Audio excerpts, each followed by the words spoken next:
Maraming kabataan dyan na pagdating sa project, pinabayaan lang. Pero itong taong to, kawawa naman. Nagsisikap siyang mabuti. Tingnan mo yung gawa niya. Ayan. Pangulo ko sa'yo. Napakaswerte yung magulang nito. Napakagwapo pa naman na batang ito. Masarap na tao ba? Sana lahat ng mga kabataan ito yung gawin yung inspirasyon. Yung ganitong klaseng bata. Na talaga namang pagdating sa kanyang trabaho sa school, sa kanyang pag-aaral ay hindi pinabayaan. Laban na tayo, laban. Ayan. Ayan siya. At alamin ko lang kung taga saang lugar ito nakatira. Nais natin siyang bisitahin ulit at interviewin natin ulit. Siya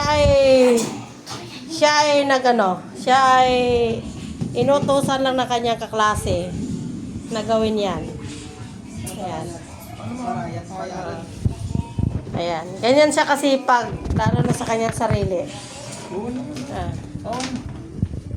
Ayan. Kaninong anak yan? Sana kung sino makakilala yan, ipagbigay alam yan. Ayan.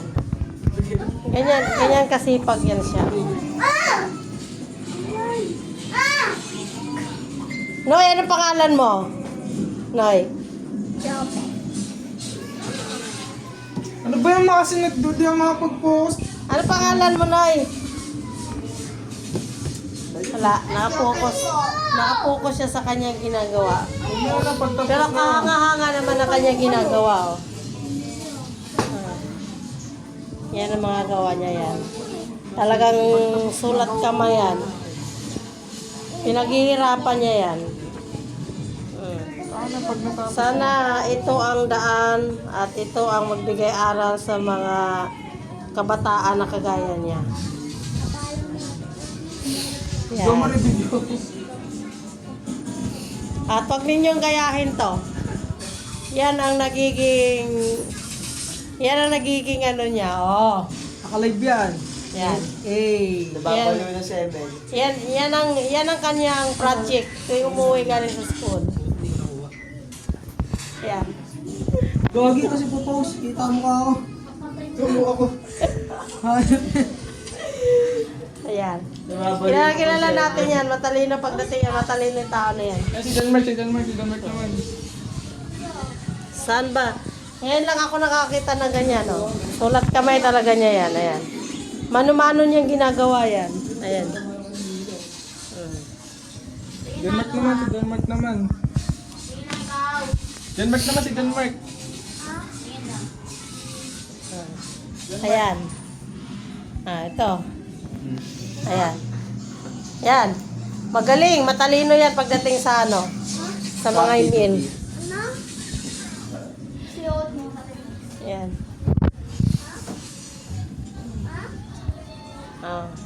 Pagmasdan ninyo mga guys. Ayan.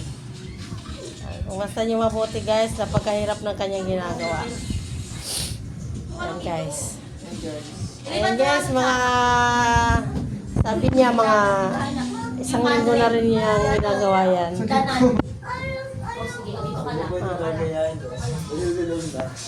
Ayan.